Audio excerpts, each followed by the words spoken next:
The 29th of May, 1999, Narvik, Norway. The snow was supposed to be safe that day, but within minutes, everything turned into silence under white ice. Where did Anna disappear so fast, and why did no one hear her scream? The 26th of May, 1999, near Narvik, Norway.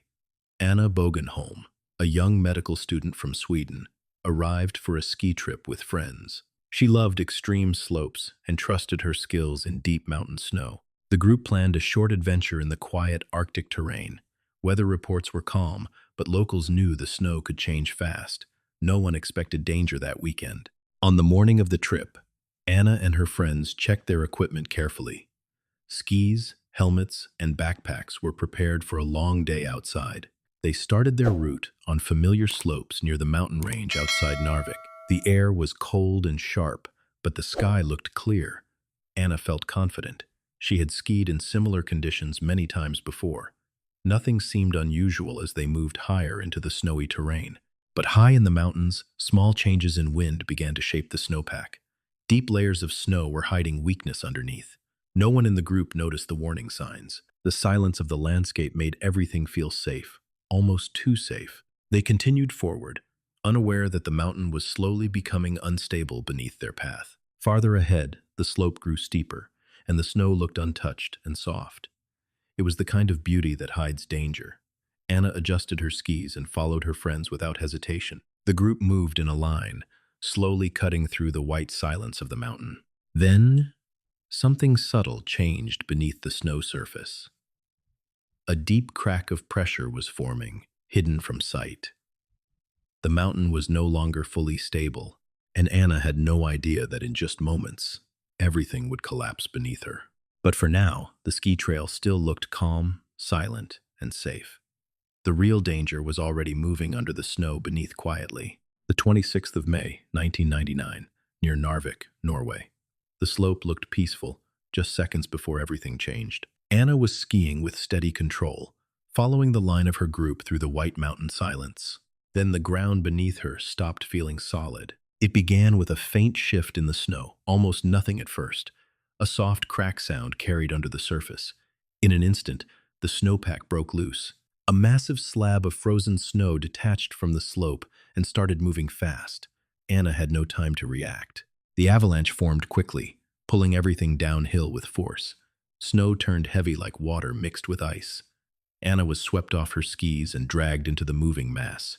The world around her became white chaos. No sky, no ground, only spinning snow and pressure. Her body was pulled deeper into the avalanche flow. The force pushed her downwards, rolling her over and over. Air disappeared, sound disappeared, even direction disappeared. There was only pressure and speed, like the mountain itself had turned against her. A few seconds later, everything slowed, but not because it was safe. It was because she was going under the surface. The avalanche carried her into a dense layer of snow where movement became trapped and heavy. Her body stopped near the bottom of the slide, buried deep beneath collapsing ice and snow. Above the surface, her friends were still moving, trying to understand what had just happened. The slope had changed completely. What was once a smooth skiing path was now broken, uneven, and dangerous. They shouted her name, but there was no response. Only silence from the white field. Below that silence, Anna was completely buried. The snow above her compacted tightly, sealing every direction. She could not move her arms. She could not push upward. The space around her shrank into a frozen prison, cold and airless. At that moment, the situation shifted from an accident to a survival emergency. But no one yet understood how deep she was trapped, or how little time there was left to save her.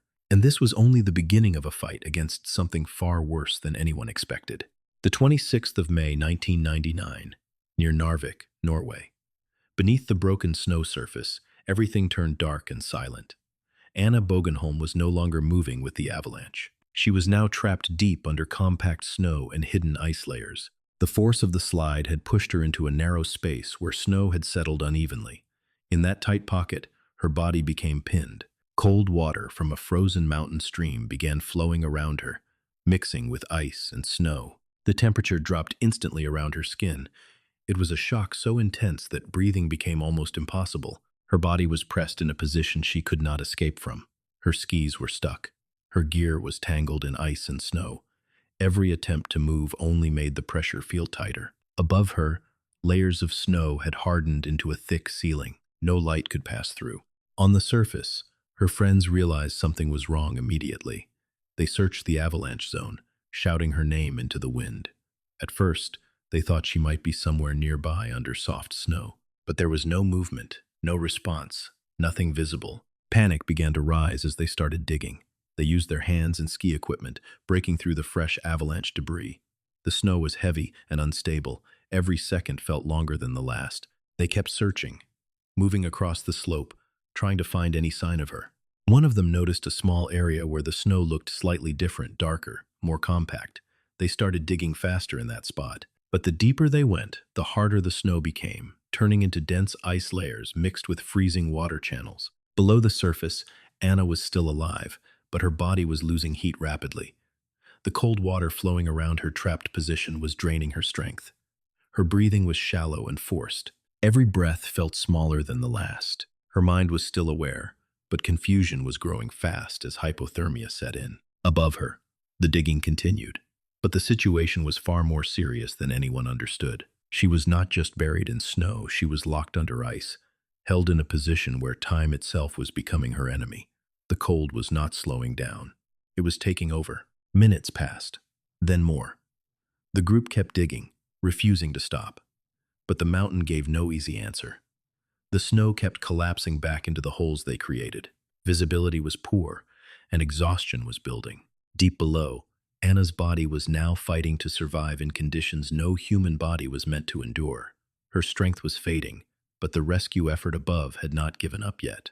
They just did not know how deep the situation truly was, and how close everything was to becoming irreversible. And as the cold continued to spread through the frozen space around her, the line between survival and loss was beginning to disappear.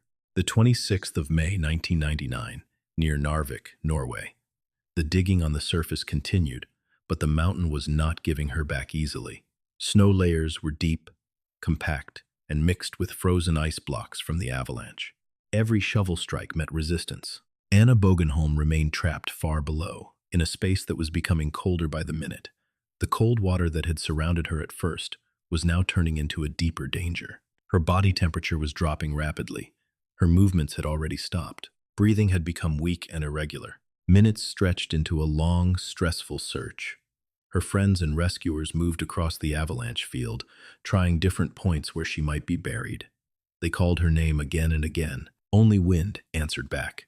The surface looked calm again, but underneath, the situation was critical. As time passed, Anna's condition changed in a way no one could see. Her heart rate slowed dramatically due to extreme hypothermia. Her body entered a survival shutdown state, where systems began to fail one by one. Her awareness faded in and out, replaced by cold, heavy darkness. On the surface, the rescue effort grew more desperate. People started expanding the search zone. More hands joined the digging. They followed signs of disturbed snow, trying to guess where she might have been carried. The mountain offered no clear clues. At a certain point, responders began to realize the seriousness of the situation. This was not a simple burial under soft snow. The avalanche had compacted layers into dense, heavy blocks. Time was becoming the most dangerous factor. Deep below, Anna's body temperature fell to levels that normally cannot support life. Her breathing became nearly impossible to detect. Her heart activity slowed to an extreme minimum. The body was now fighting in the only way it could, by shutting down, to preserve what little energy remained. Rescue teams on the surface started coordinating more seriously, preparing for medical emergency protocols. The atmosphere shifted from rescue hope to critical urgency. The longer she remained under the snow, the lower the chances of survival became. Still, they kept digging. Every second mattered. But no one yet knew just how far down she was, or how severe her condition had already become. The cold mountain had taken her into a state beyond normal rescue timelines. And somewhere deep beneath the frozen layers, Anna Bågenholm was now slipping into a condition that would soon challenge everything known about human survival. The 26th of May, 1999, near Narvik, Norway. The avalanche field had turned into a full emergency zone. Searchers were no longer moving randomly. Every second now followed a pattern: dig, check, move, repeat. But the snow was thick, compact, and unforgiving. Deep under the surface, Anna Bågenholm's body had reached an extreme point. Her temperature had dropped to levels that are normally incompatible with life. Her breathing had stopped being effective. Her heart activity had slowed to an almost undetectable rhythm. From outside, she would have looked lifeless. But the rescue team did not stop. They expanded the search area based on avalanche flow direction. Specialized rescuers joined in, using probes to test deep layers of snow. Each insertion into the snow was a chance and a risk. The mountain was still unstable in places. Minutes kept turning into a long, heavy stretch of time. Then hours began to pass. The hope of finding her alive was becoming thinner with every layer of snow removed. But no one wanted to accept that outcome yet. Eventually, a breakthrough came. A probe finally indicated a deeper cavity under the snowpack. The team began digging with urgency, breaking through compacted ice layers. The snow was not soft anymore, it was hardened like frozen cement in places. As they dug deeper, the conditions became more dangerous for rescuers too. Cold water channels and icy blocks slowed progress. But they kept going, driven by urgency and instinct. Below all this activity, Anna's body was still in an extremely fragile state. Her circulation had slowed to a level where even oxygen demand was minimal. Her organs were now in a protective shutdown mode caused by hypothermia. It was a biological last defense. Finally, after what felt like endless digging, rescuers reached a deep pocket in the snowpack. Inside that space, they found Anna. She was not responsive. There were no visible signs of life in the usual sense. Her body was frozen, still, and unresponsive to touch. At that moment, the situation shifted again. This was no longer just a rescue in the snow. It became a medical emergency of the highest level. Immediate transport was needed, but even that came with uncertainty. No one could say for sure if she could still be brought back. Still, they moved fast. Every action now was about time, warmth, and survival. The race had not ended at the snow. In many ways, it was just beginning. The 26th of May, 1999, Tromsø University Hospital, Norway. The helicopter blades cut through the cold air as Anna Bågenholm was rushed from the mountain. Inside, everything was quiet except the urgent monitoring of her body. She showed no normal signs of life. Her temperature was dangerously low, far below what the human body is expected to survive. When she arrived at the hospital, the medical team was already prepared for a severe hypothermia case, but what they saw was far beyond typical emergency levels. Her body was cold, still, and extremely fragile. Any wrong movement could cause further damage. Doctors began immediate resuscitation efforts. Chest compressions were started carefully and continuously. Warm fluids and controlled heating methods were prepared.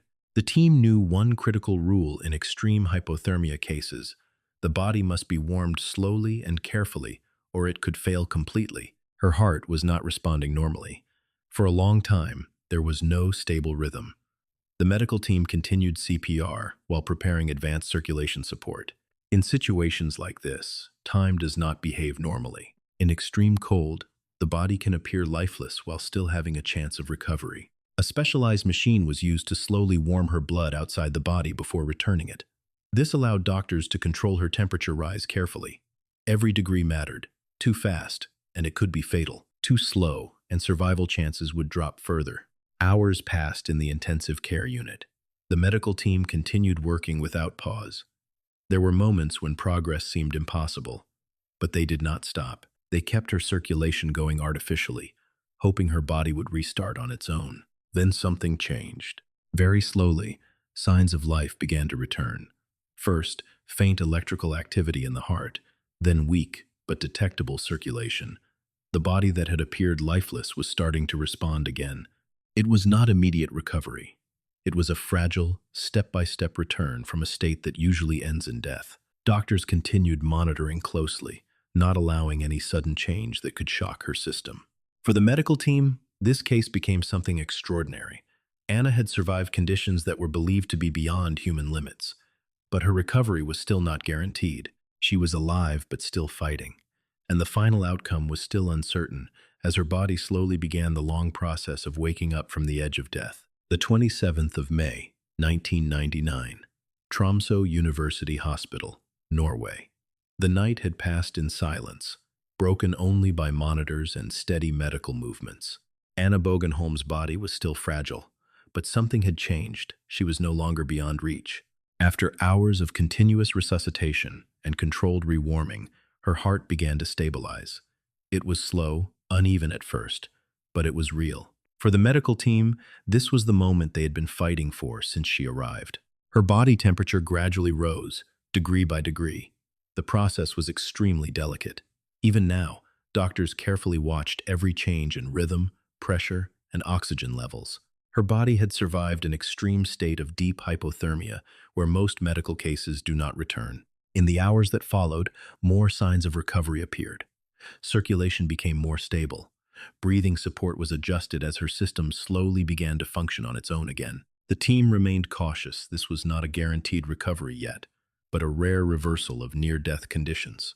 As days passed, Anna moved out of the immediate critical zone. She remained under intensive care, still weak but alive. The danger had not completely disappeared, but the most critical phase had been crossed. Doctors studying her case were stunned. She had survived one of the lowest recorded body temperatures in a human, who was later revived successfully. The avalanche that buried her for 22 hours had pushed her body beyond what medical science believed possible. Slowly, consciousness began to return.